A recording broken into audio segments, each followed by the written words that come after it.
Hey guys, എൻ്റെ half yearly തുടങ്ങാനായിട്ട് എനിക്ക് കുറച്ച് ദിവസം കൂടിയേ ഉള്ളൂ. ഒരു മാസം പോലും തികച്ചില്ല.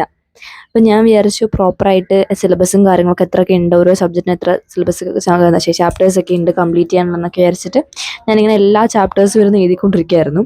അപ്പോഴാണ് എനിക്ക് മനസ്സിലായത് കുറേ ഉണ്ട് എന്താ പഠിക്കാനായിട്ട്. ഇതുവരെയായിട്ട് ഞാൻ ഒന്ന് തുടങ്ങിയിട്ട് പോലും ഇല്ല മര്യാദയ്ക്ക് എനിക്ക് ഫീൽ ചെയ്തത്. ഞാനാണെങ്കിൽ എല്ലാ ചാപ്റ്റേഴ്സും ഒരു പ്രാവശ്യം റിവൈസ് ചെയ്യണം എന്നുള്ള രീതിയിലാണ് മൊത്തം ഉണ്ടാക്കിയിരിക്കുന്നത്. അപ്പോൾ ആകെക്കൂടി ഇംഗ്ലീഷ് മാത്രമേ ഞാൻ ചെയ്തിട്ടുള്ളൂ. ബാക്കിയൊക്കെ കിടക്കുകയാണ്. ഇംഗ്ലീഷ് പോലും 2 ചാപ്റ്റേഴ്സ് മാത്രമേ റിവൈസ് ചെയ്തിട്ടുള്ളൂ. ബാക്കി ചാപ്റ്റേഴ്സൊക്കെ അതുപോലെ കിടക്കുകയാണ്. പിന്നെ എനിക്ക് അന്നത്തെ ദിവസമാണെങ്കിൽ വലിയ ഭാരമായിട്ടൊന്നും ചെയ്യാൻ തോന്നിയില്ല. അപ്പോൾ ചെറുതായിട്ട് എന്തെങ്കിലുമൊക്കെ സ്റ്റാർട്ട് ചെയ്യാമെന്ന് വിചാരിച്ചിട്ട് ഞാൻ ഫസ്റ്റ് എടുത്തിട്ടുണ്ടായിരുന്നത് ഇംഗ്ലീഷാണ്. ഇംഗ്ലീഷിൻ്റെ ഒരു ചാപ്റ്റർ നമ്മൾ കംപ്ലീറ്റ് അങ്ങോട്ട് ചെയ്തു. ഞങ്ങൾക്ക് ഇംഗ്ലീഷിൽ ചൈൽഡ്ഹുഡ് എന്ന് പറഞ്ഞ ചാപ്റ്റർ തുടങ്ങിയിട്ടേ ഉണ്ടായിരുന്നുള്ളൂ. അപ്പോൾ ആ ചാപ്റ്റർ ഞാൻ വീട്ടിൽ ഇരുന്ന് അങ്ങോട്ട് കംപ്ലീറ്റ് ചെയ്തു. അത് കംപ്ലീറ്റ് ചെയ്തപ്പോഴേക്കും ഒരു സമാധാനം കിട്ടി. എന്നിട്ട് ഞാൻ പിന്നെ ബാക്കി വേറെ വല്ലതും നോക്കാമെന്ന് വിചാരിച്ചിട്ട് വേറൊരു ചാപ്റ്ററിൻ്റെ ലെക്ചർ കണ്ട് സ്റ്റാർട്ട് ചെയ്തു. എന്നിട്ട് പിന്നെ അത് നിർത്തിയിട്ട് ഇങ്ങോട്ട് പോയി. എൻ്റെ ഏറ്റവും വലിയ മിസ്റ്റേക്ക് എന്താണെന്ന് വെച്ചാൽ ഞാൻ സ്കൂളിൽ അങ്ങനെ ടെക്സ്റ്റ് ബുക്ക് കൊണ്ടുപോകാറില്ല. അതുകൊണ്ട് തന്നെ സ്കൂളിൽ മാഡം ഇങ്ങനെ കുറേ കാര്യങ്ങളൊക്കെ പറയുമ്പോൾ ഇമ്പോർട്ടൻ്റ് ആയിട്ടുള്ള കാര്യങ്ങളൊക്കെ പറയും. പോയറ്റിക് ഡിവൈസ് എന്തെങ്കിലും ഉണ്ടെങ്കിൽ അതൊക്കെ പറഞ്ഞു തരും, എക്സ്പ്ലെയിൻ ഒക്കെ ചെയ്തു തരും. അപ്പോൾ എനിക്കത് ടെക്സ്റ്റ് ബുക്കിൽ മാർക്ക് ചെയ്ത് വെക്കാം. എൻ്റെ ഫ്രണ്ടിൻ്റെ ടെക്സ്റ്റ് ബുക്ക് മൊത്തം മാർക്ക് ഇട്ടേക്കും. അത് ഞാനാണത് ഉപയോഗിക്കുന്നത്. അപ്പോൾ ഞാനത് എപ്പോഴും ഓർക്കും കൊണ്ടുപോകണം. പക്ഷെ എപ്പോഴും മറന്നു പോലാണ് പണി. പിന്നെ ഞാൻ എൻ്റെ ബുക്കും കാര്യങ്ങളൊക്കെ എടുത്ത് മാറ്റിയിട്ട് വേണ്ട അത് മാത്രം എൻ്റെ ടേബിളിൽ വെച്ചു. ഞാൻ ഒരിടയ്ക്ക് എനിക്ക് എപ്പോഴുള്ള സംഭവമാണ് എൻ്റെ ടേബിളിൽ എല്ലാവിധ ബുക്കുകളും ഇങ്ങനെ വലിച്ച് വാരിയിട്ടു. പിന്നെ നമുക്ക് എടുത്ത് നോക്കാൻ അല്ലെങ്കിൽ പഠിക്കാനുള്ളൊരു മൂഡേ ഉണ്ടാവില്ലല്ലോ. പിന്നെ ഞാൻ എൻ്റെ ടേബിൾ മാക്സിമം ക്ലിയർ ചെയ്യാൻ തുടങ്ങി. എല്ലാ കാര്യങ്ങളും എടുത്ത് മാറ്റി വയ്ക്കാൻ തുടങ്ങി. എനിക്ക് ആവശ്യമുള്ള കാര്യങ്ങൾ മാത്രം ടേബിളിൻ്റെ പുറത്തുണ്ടാവുള്ളൂ. ഇപ്പം നിങ്ങൾ നോക്കുകയാണെങ്കിൽ കുറേ സാധനങ്ങൾ വീണ്ടും ആവശ്യമായിട്ട് കിടപ്പുണ്ട്. പക്ഷേ എനിക്ക് സ്ട്രെസ്സ് വരുന്ന കാര്യങ്ങൾ, അതായത് ഇപ്പം എനിക്ക് പഠിത്തത്തിലേക്ക് ആവശ്യമുള്ള കാര്യങ്ങൾ അല്ലെങ്കിൽ ഡിസ്ട്രാക്ട് ചെയ്യുന്ന കാര്യങ്ങളൊന്നും ഒരു ടേബിളിലില്ല. എനിക്ക് പഠിക്കാൻ ആ സമയത്ത് വേണ്ട കാര്യങ്ങൾ മാത്രം. ഇപ്പം എനിക്ക് ഇംഗ്ലീഷാണ് ഞാൻ പഠിക്കാൻ ഉദ്ദേശിക്കുന്നത്. അപ്പോൾ ഇംഗ്ലീഷിൻ്റെ ടെക്സ്റ്റ് ബുക്ക്, ഇംഗ്ലീഷിൻ്റെ നോട്ട് ബുക്ക്, പിന്നെ ഞാൻ ലെക്ചർ കാണുന്ന ഫോണ്, ഇതാണ് മെയിനായിട്ട് എനിക്ക് വേണ്ടത്. പിന്നെ എൻ്റെ ടേബിളിൽ കമ്പൽസറി ആയിട്ടുണ്ടാകുന്ന കുറച്ച് കാര്യങ്ങളുണ്ട്. ഇപ്പം എൻ്റെ പൗച്ചോ അല്ലെങ്കിൽ എൻ്റെ പെൻ സ്റ്റാൻഡോ അതൊക്കെ അവിടെ തന്നെ ഉണ്ടാവും. പിന്നെ എൻ്റെ പേഴ്സ് കിടപ്പുണ്ടാവും, ടു ഡു ലിസ്റ്റിൻ്റെ ബുക്ക് കിടപ്പുണ്ടാവും, സ്കിൻ കെയറിൻ്റെ കുറച്ച് ഐറ്റംസ് കിടപ്പുണ്ടാവും. അതൊക്കെ എൻ്റെ ടേബിളിൽ എന്തായാലും ഉണ്ടാവുന്നത്.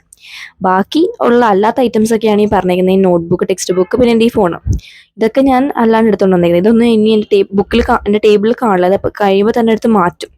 കാരണം ടേബിൾ അങ്ങനെ കിടക്കണം, എന്നാലേ എനിക്ക് ഫ്രഷ് ആയിട്ട് വന്നിരുന്ന് പഠിക്കാൻ പറ്റത്തുള്ളൂ. അല്ലെങ്കിൽ പഠിച്ചു കഴിഞ്ഞാൽ തന്നെ പെട്ടെന്ന് എല്ലായിടത്തും ക്ലിയർ ചെയ്യുകയും ചെയ്യും. അല്ലെങ്കിൽ നമുക്ക് ഫസ്റ്റ് ക്ലീൻ ചെയ്യണം എന്നിട്ട് പഠിക്കണം എന്നുള്ളൊരു മൈൻഡ് ആകുമ്പോഴേക്കും പഠിക്കാൻ തോന്നില്ല. ഞാൻ എപ്പോഴും ചെയ്യുന്നൊരു കാര്യമാണ് അത്. അപ്പം നമുക്കൊരു ഫ്രഷ് സ്റ്റാർട്ട് കിട്ടുമല്ലോ. പിന്നെ ഞാൻ ഇംഗ്ലീഷിൽ എനിക്ക് ഒരു ലെക്ചേഴ്സും പിടിക്കുന്നില്ല. ഞാൻ ഒരെണ്ണം കാണും, പകുതിക്ക് വെച്ചിട്ട് എനിക്ക് നിർത്തിപ്പോവും, എനിക്ക് ഇഷ്ടപ്പെടുന്നില്ല. ലാസ്റ്റ് ഞാൻ കുറേ നോക്കിയിട്ട് ലാസ്റ്റ് എനിക്ക് ഒരെണ്ണം ഇഷ്ടപ്പെട്ടു. എനിക്ക് ആ സമയത്തൊരു മൂഡ് തോന്നി. എനിക്ക് അത് കണ്ടിട്ട് എനിക്ക് അത്യാവശ്യം മനസ്സിലാവുന്നുണ്ട്. അതുകൊണ്ട് അത് തന്നെ ഇത് കണ്ടിട്ടുള്ളത്. യൂട്യൂബിലെ ലെക്ചേഴ്സാണ് ഞാൻ നോക്കിക്കൊണ്ടിരിക്കുന്നത് ഇപ്പം ഇംഗ്ലീഷിന്. പിന്നെ ഏത് ക്ലാസ്സാണെന്ന് പോലും ഞാൻ ഓർക്കുന്നില്ല. ഏതൊരു ക്ലാസ്സിലിരുന്നിട്ട് ഞാനിരുന്ന് കാണുന്നുണ്ടായിരുന്നു. ഇംഗ്ലീഷ് പോയംസ് പഠിക്കുമ്പോഴാണ് കുറേ ഇനി എഴുതാനുള്ളത്. കാരണം പോയംസ് വെച്ച് നമുക്ക് പെട്ടെന്നൊന്നും ഇങ്ങനെ മീനിങ്സ് അത് മനസ്സിലാവില്ലല്ലോ. അപ്പോൾ ഓരോ സ്റ്റാൻസയുടെ മീനിങ്ങും എനിക്ക് മനസ്സിലാവുന്ന രീതിയിലും പിന്നെ അതിനകത്ത് കാണിച്ചിരുന്ന സ്ലൈഡൊക്കെ വെച്ചിട്ട് ഞാൻ സൈഡിൽ ഇങ്ങനെ എഴുതി വെക്കുന്നുണ്ടായിരുന്നു. പിന്നെ പോയറ്റിക് ഡിവൈസസ് അത് കണ്ടുപിടിക്കുന്നത് കുറച്ച് ബുദ്ധിമുട്ടുള്ള പരിപാടിയാണ്. എനിക്ക് എപ്പോഴും മാർക്ക് പോകുന്നൊരു കാര്യമാണ് ഈ പോയറ്റിക് ഡിവൈസസ്. അപ്പം ഞാൻ അതൊക്കെ സൈഡിൽ ഇങ്ങനെ എഴുതി വെക്കുന്നുണ്ടായിരുന്നു. ഓരോ ലൈൻ എവിടേക്കാണ് ഈ ഒരു പോയറ്റിക് ഡിവൈസസ് വരുന്നത്, അങ്ങനെ അതിൻ്റെ മീനിങ് ഒക്കെ ഇങ്ങനെ ബുക്കിൻ്റെ ബാക്കിലാണെങ്കിലും എഴുതുന്നുണ്ടായിരുന്നു. 2 പേജിൽ ഈ പോയം കഴിഞ്ഞതാണ്.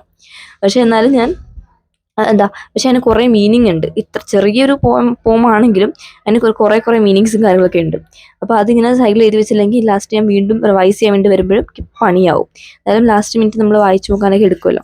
എനിക്കാണെങ്കിൽ ഇംഗ്ലീഷ് എക്സാമിന് ഗ്യാപ്പില്ല. എൻ്റെ അക്കൗണ്ടൻസി എക്സാം കഴിഞ്ഞിട്ട് പിറ്റേ ദിവസം ഇംഗ്ലീഷിൻ്റെ എക്സാമാണ്. ഇംഗ്ലീഷിന് ഗ്യാപ്പില്ല, ഇംഗ്ലീഷിനുള്ള ഐപിക്കും ഇല്ല. ഇംഗ്ലീഷിന് ഗ്യാപ്പില്ലാതെ നമുക്ക് പിന്നെയും സഹിക്കാം, പക്ഷേ ഐപിക്ക് ഗ്യാപ്പില്ലാത്ത ഒട്ടും പറ്റാത്തൊരു കാര്യമാണ്. IP എനിക്ക് നല്ലപോലെ റിവൈസ് ചെയ്യും. ഒരു ദിവസമെങ്കിലും തന്നിരുന്നെങ്കിൽ പിന്നെയും കുഴപ്പമില്ലായിരുന്നു. പക്ഷെ ഒരു ദിവസം പോലും ഞങ്ങൾക്ക് തന്നിട്ടില്ല. ഇപ്പോൾ വല്ലാത്തൊരു പരിപാടി പോയി കാണിച്ചു IPക്ക്.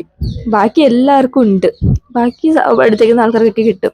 ഞങ്ങൾക്ക് മാത്രം ഈ IPക്ക് ബാക്കി ബിസിനസ്സിനൊക്കെ ഞങ്ങൾക്ക് 4 ദിവസമുണ്ട് പഠിക്കാനൊക്കെ ആയിട്ട്. പക്ഷേ ബിസിനസ് 4 ദിവസം വേണം, അത് അത്യാവശ്യമുള്ള കാര്യമാണ്. എന്നാലും ഞങ്ങൾക്ക് IPക്ക് ഒരു ദിവസം പോലും തരാഞ്ഞത് വളരെ മോശമായിപ്പോയി. എന്നാലും പിന്നെ ഞാൻ എൻ്റെ പ്ലാനറിൽ ഞാൻ ആ ഒരു കാര്യം അത് കംപ്ലീറ്റ് ആയ ചാപ്റ്ററൊക്കെ ഇങ്ങനെ മാർക്ക് ചെയ്ത് വെച്ചിട്ടുണ്ടായിരുന്നു. ഇനി എനിക്ക് ആ ചാപ്റ്റർ എടുത്ത് നോക്കണ്ടല്ലോ എന്ന് വിചാരിച്ചിട്ട് ഞാനത് അപ്പോൾ തന്നെ ടിക്ക് ചെയ്തിട്ടുണ്ട്. അതെനിക്ക് 36 ചാപ്റ്റേഴ്സ് കംപ്ലീറ്റ് ചെയ്യണം ടോട്ടൽ. അത് 2 ആ ദിവസം ഞാൻ ഇരുന്ന് കംപ്ലീറ്റ് ചെയ്തു. അപ്പം എനിക്ക് സമാധാനം കിട്ടി. മൂന്നാമത്തതിൻ്റെ ഒരു സ്റ്റാർട്ടിങ് കുറച്ച് കേട്ടു, പിന്നെ എനിക്ക് മതിയായിട്ട് ഞാൻ അത് അടച്ചു വെച്ചു. എന്നിട്ട് പിന്നെ നോക്കാമെന്ന് വിചാരിച്ചിട്ട് ഇവിടെ അടച്ചു വെച്ചിട്ട് പിന്നെ ഞാൻ വന്നില്ല. ഒരു വഴിക്കേ വന്നിട്ടുണ്ടായിരുന്നില്ല. ഇംഗ്ലീഷ് മാത്രമാണ് ഞാൻ അന്നത്തെ ദിവസം നോക്കിയിട്ടുണ്ടായിരുന്നത്. എനിക്കിപ്പോൾ ആലോചിക്കുമ്പോൾ കുറച്ച് കുറ്റബോധം തോന്നുന്നു. വേറെ എന്തെങ്കിലുമൊക്കെ നോക്കാമായിരുന്നു. എനിക്ക് അക്കൗണ്ടൻസി വല്ലതും നോക്കാമായിരുന്നു ഈ ക്ലാസ്സിനകത്ത് തോന്നി. എന്തെങ്കിലും, കാരണം ഇത്രയും ലെക്ചേഴ്സും കാര്യങ്ങളൊക്കെ കേട്ടാണല്ലോ, അപ്പോൾ എന്തെങ്കിലും ഒരു പ്രാക്ടിക്കൽ കാര്യം ചെയ്യായിരുന്നു എനിക്ക് തോന്നി. അല്ലെങ്കിൽ എക്കണോമിക്സ് എങ്കിലും സോൾവ് ചെയ്യാമായിരുന്നു തോന്നിപ്പോയി. കാരണം ഭയങ്കര കുറച്ച് സാധനങ്ങൾ മാത്രമാണ് കംപ്ലീറ്റ് ആക്കിയതുപോലെ തോന്നി. അപ്പോൾ ഏതായാലും മാത്രമുള്ള video. Thanks for watching. Bye bye.